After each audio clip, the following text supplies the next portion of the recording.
Guys welcome back to my channel. आज ये हमारा second day master series of logic building.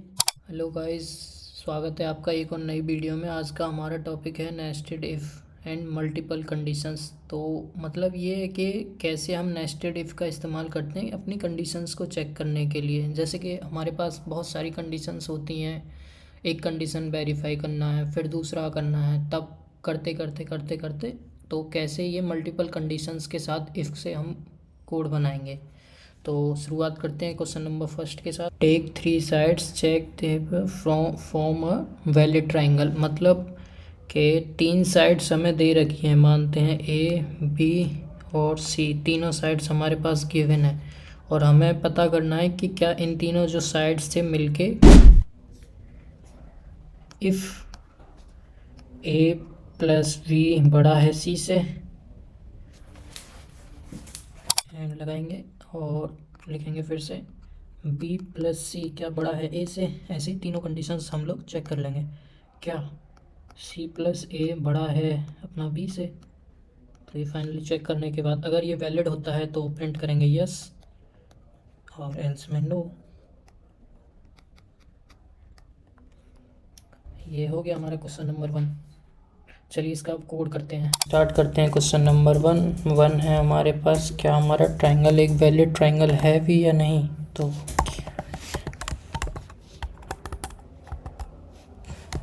Question number 1 सबसे पहले यहाँ पे मेन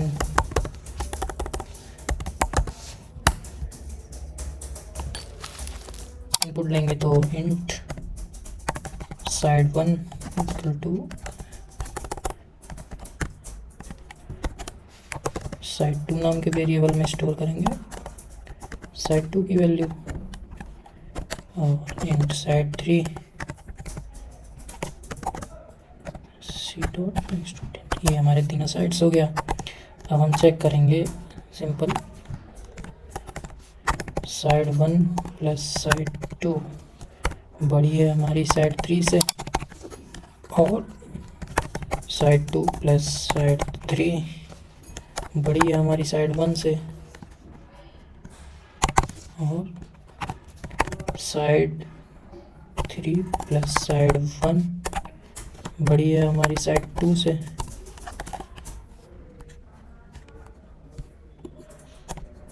तो यहाँ पे सिंपल प्रिंट कर देंगे yes it is a valid triangle, और ऐसा नहीं होता है तो एल्स केस इसमें लिख देंगे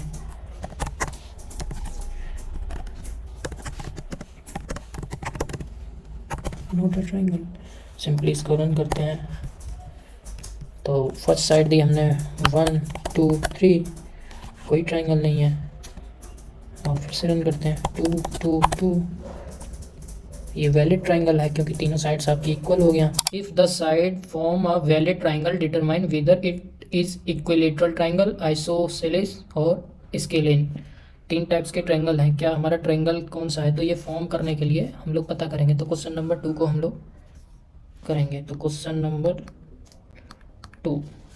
नंबर 2 में क्या होगा, तीन टाइप्स के ट्राइंगल है हमारे पास, इक्विलेटरल, सेकंड है हमारे पास आइसो,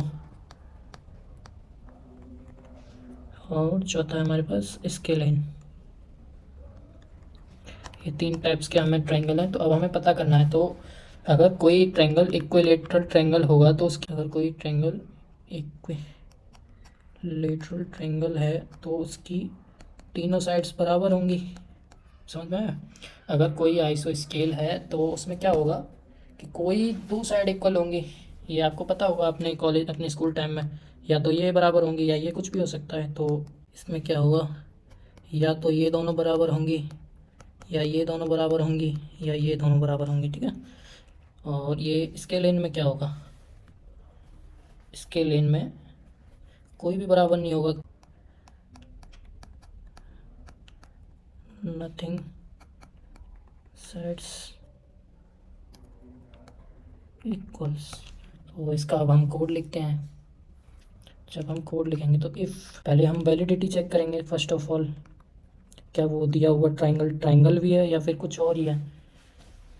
इसमें क्या रहता है, जो ये वाला है ना लास्ट वाला, इसमें कोई भी लाइन इक्वल नहीं होगी, तीनों लाइन अलग होती हैं, मतलब कोई कुछ है, कोई थोड़ा बड़ा है, कोई थोड़ा छोटा है, तो इसमें कोई कंफर्मेशन नहीं रहता। तो सबसे पहले हम वैलिडिटी चेक करेंगे। तो अभी हो गया आपका वैलिडिटी चेक। तो फर्स्ट ऑफ ऑल फिर से हम एक नेस्टेड इफ लगाएंगे, इसमें चेक करेंगे इक्विलेटरल। तो इसमें क्या होगा, A equal to V and V equal to C. तो ये चेक हो गया। अब इसमें लिख देंगे, अगर ये ट्रू होता है तो इक्विलेटरल, अगर ऐसा नहीं होता है तो उसके लिए हम एक एल्स इफ लगा लेंगे सेकंड कंडीशन इसके लिए।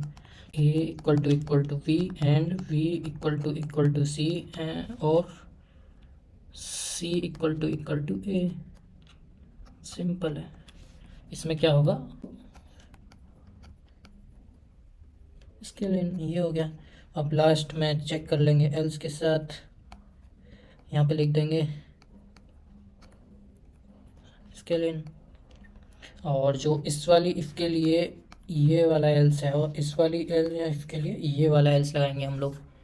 तो इस वाले एल्स में लिखेंगे क्या, not a triangle.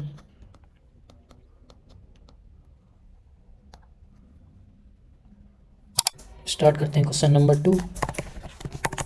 Question number 2, अब यहाँ पे हमें चेक करना है। अब इसमें और एक्स्ट्रा क्या रहेगा, तो सबसे पहले हम एक इफ़ लगाएंगे जिसमें हम चेक करेंगे क्या हमारा side 1 equal side 2 and side 2 equal to side 3। Easy, simply इसमें रिटर्न कर देंगे हम इक्विलेटरल।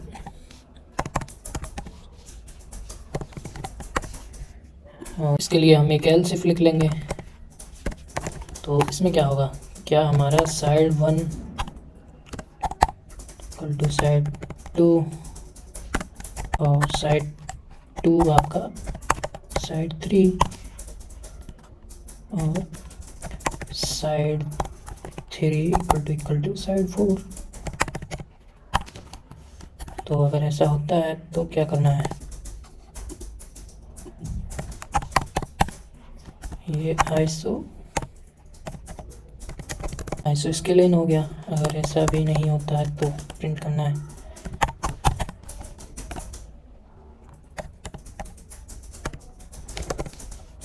स्केलिन। सिंपल। तो सिंपली इसको रन करते हैं। तो हम यहाँ पे 1 2 3 साइड्स दिया, ये ट्रायंगल नहीं है तो, और हमने यहाँ पे 2 2 2 3 साइड्स 2 दी। ये इसने बताया कि यह इट इज़ अ ट्रायंगल है, और कैसे टाइप का ट्रायंगल है, इक्विलेटरल। तो क्वेश्चन नंबर 2 भी हमारा फिनिश हो गया। चलिए पढ़ते हैं क्वेश्चन नंबर 3 की ओर। तो इसमें ग्रेड पॉइंट पूछ रहा है, ये कह रहा है take marks 0 to 100 and print the corresponding grade ABCDEF। मतलब जैसे आपका जो रिजल्ट होता है उसमें क्या रहता है कि ग्रेड दिए होते हैं आपके नंबर्स के हिसाब से। तो इसमें रहेगा 90 to 100 आपका ए ग्रेड होगा, और 80 to 89 आपका बी ग्रेड रहेगा, और 70 to 79 आपका सी ग्रेड, और 60 to 69 आपका डी ग्रेड। और उसके बाद आप, और यहाँ पे ये इसमें क्या रहेगा, मैक्सिमम मार्क्स ही आपका 59 है, मतलब 60 रख सकते हैं इसको 60। अगर उससे आपके मार्क्स कम होते हैं तो आप फेल हुए। सिंपल। ग्रेड मार्किंग कर लेते हैं कोड के साथ। तो कोड क्या रहेगा हमारा, हम लोग इनपुट लेंगे यूजर से कि उसका मार्क्स कितना है, तो उसे ग्रेड देंगे हम। ठीक है। अब ग्रेड के लिए हम लोग सबसे पहले लगाएंगे इफ़ मार्क्स उसके बड़े और बराबर हैं क्या 90 के। अगर ऐसा होता है तो ग्रेड ए दे दीजिए, अगर ऐसा नहीं होता है तो ग्रेड, तो एल्स इफ के साथ उसको मार्क्स जो है लेस देन इक्वल टू 80, उसको ग्रेड बी दे देंगे। अगर ऐसा भी नहीं होता है तो उसका marks less than equal to 70 हो जाए तो उसे ग्रेड सी दे देंगे। और ऐसा भी नहीं होता है तो अगर उसके मार्क्स 60 से ज़्यादा आते हैं तो उसे हम लोग ग्रेड डी दे देंगे। और अगर ऐसा होता है तो इससे नीचे आते हैं तो क्या होगा, अगर इससे नीचे आते हैं तो हम एल्स केस में लिख देंगे फेल। फेल हो गया वो। तो सिंपली ये था इसका लॉजिक, आप समझ पा रहे होंगे। तो क्वेश्चन नंबर 3 था हमारा कि ग्रेड पॉइंट कैसे देने हैं हमको, तो ग्रेडिंग करनी है क्वेश्चन नंबर 3। और यहाँ पे सबसे पहले हमें इंट मार्क्स वेरिएबल में मार्क्स स्टोर करते हैं। तो ये हमारे इंट टाइप के मार्क्स होंगे, या हम डबल भी लिख सकते हैं, बट अभी हम इंट ही लिखते हैं। अब हम चेक करेंगे if marks greater than equal to 90, तो ग्रेड ए देना है आपको।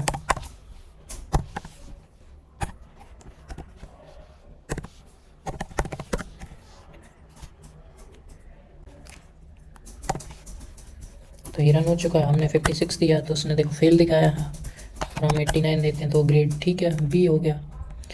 अगर हम इसको 104 देते हैं तो देखिए इसने ये ग्रेड ए दिखाया, बट हमारा जो रेंज था क्वेश्चन में वो 0 to 100 था। तो हम यहाँ पे वैलिडेट कंडीशंस यूज़ करेंगे। इफ़ जो हमारा मार्क्स होना चाहिए, मार्क्स जो होना चाहिए वो बड़ा होना चाहिए 0 से, और छोटा और बराबर होना चाहिए 100 के। अगर ऐसा होता है तो सिंपल इसको यहाँ यूज़ करेंगे। आइए हम इसको रन करते हैं। देखिए अगर हम 104 देते हैं तो इसने कुछ नहीं किया, क्योंकि हमने यहाँ कुछ लिखा ही नहीं था। आइए एक एल्स केस लिखते हैं यहाँ, तो यहाँ पे लिख देंगे नॉट वैलिड मार्क्स।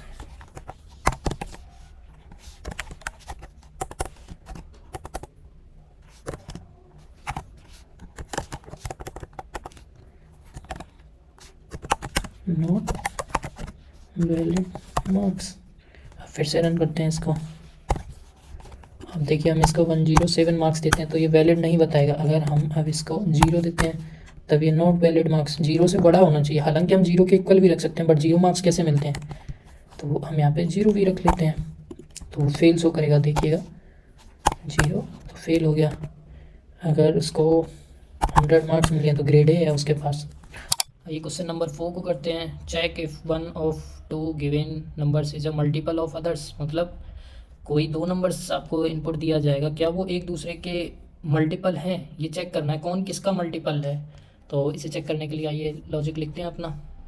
तो ये क्वेश्चन नंबर था हमारे पास 3। अब आता है क्वेश्चन नंबर 4। क्वेश्चन नंबर 4 को करते हैं। तो इसमें ये पूछ रहा है मल्टीपल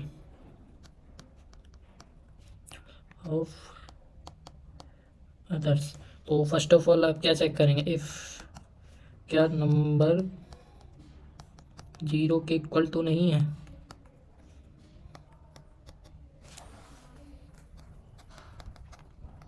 ये आपका कॉर्नर केस हो गया इसका।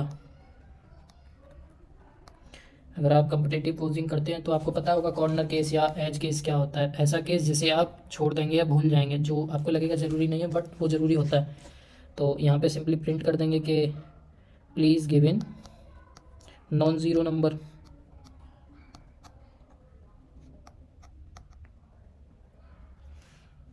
सिंपल। अब यहाँ पे फिर से इफ़ कंडीशन लगाएंगे। इफ़ कंडीशन में हम क्या चेक करेंगे, num1 modulo num2 equal to 0। अगर ऐसा होता है तो num2 multiple of num1। Simple. अगर ऐसा नहीं होता है तो अगर इसमें क्या लिखेंगे हम, num2 modulo num1 equal to 0। तो ये क्या होगा, num1 हो जाएगा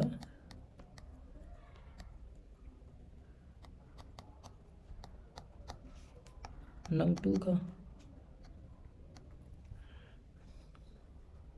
सिंपल। और ऐसा नहीं होता है तो एक एल्स केस डिफाइन कर देंगे यहाँ, neither is a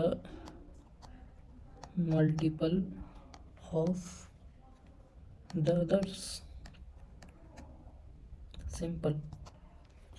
ये आपका लॉजिक होगा इसका। तो चलिए बढ़ते हैं क्वेश्चन नंबर 4 के पास। तो आइए कोड करते हैं क्वेश्चन नंबर 4 का। क्वेश्चन नंबर 4, तो सबसे पहले यहाँ मेन इंपोर्ट करते हैं अपना मेन।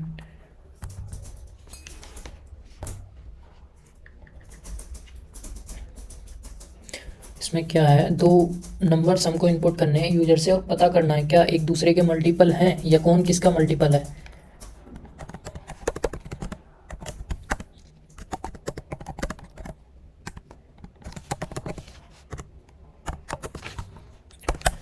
तो सबसे पहले num1 हम इंपुट करते हैं और num1 को num1 वेरिएबल में स्टोर कर लेंगे, तो ये इन टाइप का नंबर होगा हमारा। और फिर num2 को इनपुट लेते हैं, तो ये num2 नाम के वेरिएबल में हम लोग स्टोर कर लेंगे।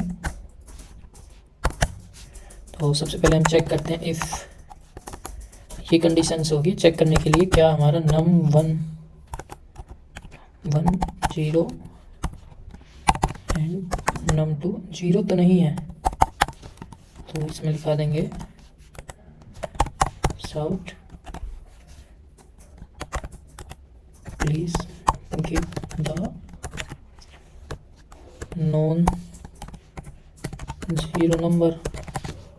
सिंपल। अब हम अगर ऐसा नहीं होता है, ये इसका कॉर्नर केस होता है, तो num1 modulo num2 equal to 0 अगर ऐसा होता है तो क्या था, यहाँ लिख देंगे num1 is a multiple of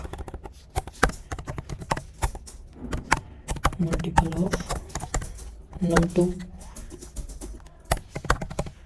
else if. इसमें क्या होगा, इसमें आगे पीछे कर देंगे num2 modulo num1 equal to 0 अगर ऐसा होता है। अगर ऐसा होता है तो सिंपली सॉर्ट कर लेंगे हम num2 is a multiple of num1। अगर ऐसा नहीं होता है तो एल्स में क्या लिख देंगे हम, सिंपली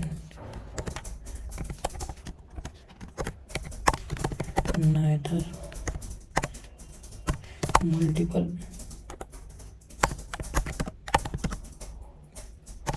others। सिंपली इसको रन करते हैं। तो नंबर फर्स्ट हमने 10 दिया, नंबर 2 हमने 2 दिया, तो उसने बताया कि num1 है मल्टीपल है num2 का। और ऐसे ही अगर हम 0 0 दे देते हैं तो क्या होगा, इसने बताया भी कि नंबर 5 पे आते हैं। तो 5 कह रहा है आपका take a hour of a day and the print good morning afternoon and evening and good night. मतलब आपको आपके पास कैसा, इसका सॉल्यूशन करते हैं हम। आइए, तो लॉजिक से कर सकते हैं जिसमें रेंज इम्पोर्टेंट होगा आपको। तो आपका जो आवर है वो कहाँ लाई करता है, मतलब किस टाइम पे, तो इसमें क्या होगा, क्या वो 5 एंड आवर 12, तो आपका ये पहला कंडीशन हो गया। तो इसमें क्या होगा आपका गुड मॉर्निंग।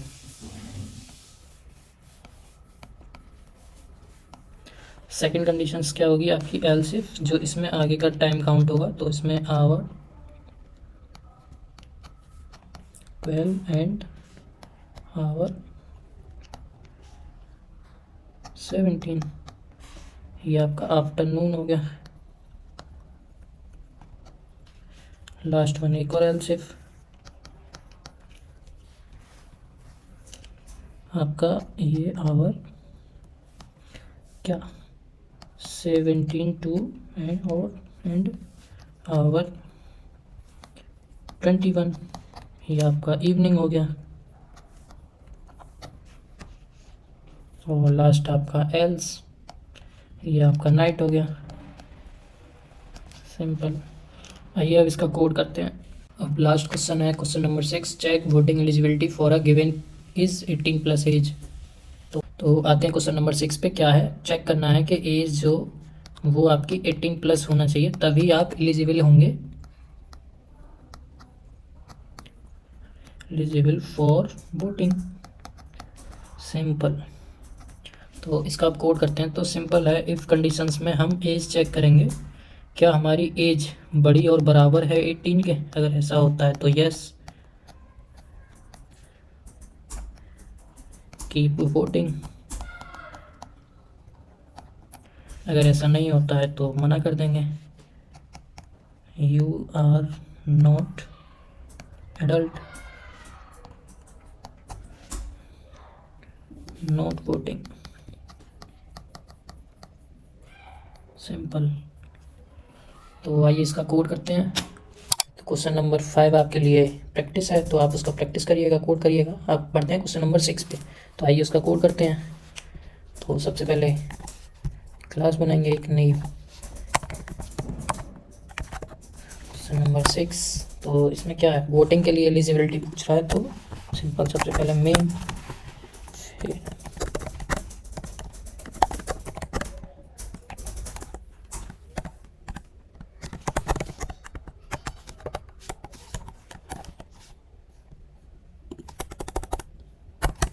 तो सबसे पहले हम इंट एज नाम का वेरिएबल बनाएंगे और उसमें अपनी इनपुट करेंगे एज। फिर उसके बाद हम लोग चेक करेंगे क्या हमारी age greater than equal to 18 है। अगर ऐसा है तो यस यू कैन वोट। अगर ऐसा नहीं है तो सिंपली हम प्रिंट करेंगे not eligible for voting, simple. अब इसको रन करते हैं। तो हमने एज दिया इसको 17, तो देखिए इसने बताया नॉट एलिजिबल। अगर हम एज इसको 18 देते हैं तो देखिए एलिजिबल है, और 18 से बड़ा कुछ भी दे सकते हैं तो सबके लिए एलिजिबल होगा, क्योंकि एज आपको पता ही है 18 के बाद ही वोटिंग के लिए एलिजिबल होती है, जब तक आप जिंदा हैं। तो यही हमारा लास्ट कोड था। अगर आपको हमारा वीडियो हेल्पफुल लगा है तो लाइक करें, सब्सक्राइब करें। ऐसे ही और कोडिंग और DSA लॉजिक बिल्डिंग वीडियोज़ के लिए हमारे चैनल को सब्सक्राइब